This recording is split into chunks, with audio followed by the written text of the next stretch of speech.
Supreme Court of Republic of Democratia. Case title, People's Party v. Election Commission of Democratia. Bench, Honorable Justice A.I. Veritas. Let us proceed. This court has been approached under Article 32 of the Constitution, invoking the right to constitutional remedies, challenging the Election Commission's recent decision to delist 50,000 voters ahead of the upcoming state elections. Courtroom assembled. Counsel for both parties present.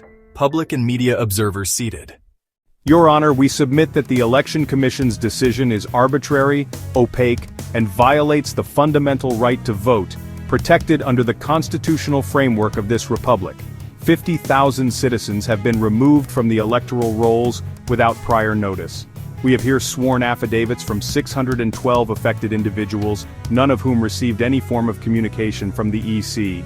The delisting disproportionately affects constituencies known to favor the People's Party.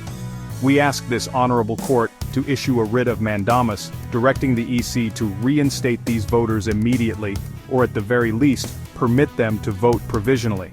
We ask this honorable court to issue a writ of mandamus, directing the EC to reinstate these voters immediately, or at the very least, permit them to vote provisionally. Counsel, do you allege any mollified intent behind the EC's actions?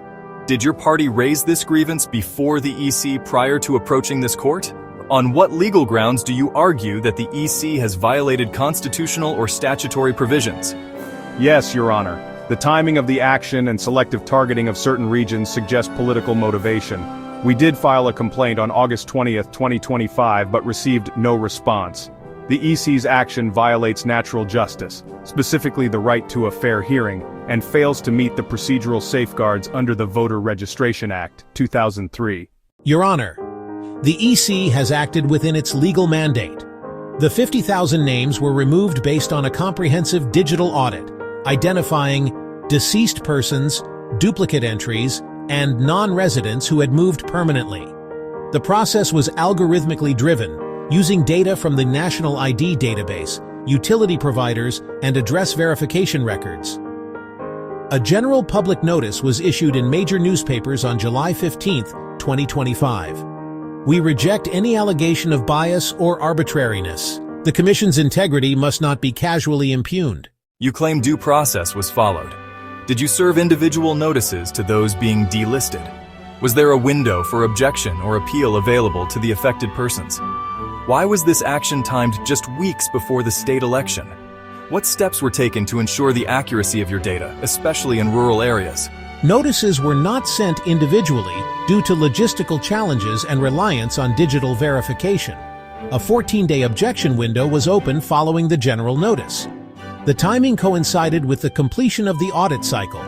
We maintain no voter was removed unjustly. The court finds the Election Commission violated natural justice by failing to notify voters individually. The right to vote is a manifestation of our democracy, and this mass disenfranchisement, so close to elections, raises serious doubts about the process's fairness. Order. The Election Commission is directed to provisionally reinstate all 50,000 delisted voters. They can vote in the upcoming election with a valid ID. A special review committee will conduct a post-election audit, and the EC is instructed to develop robust due process mechanisms for future voter list revisions.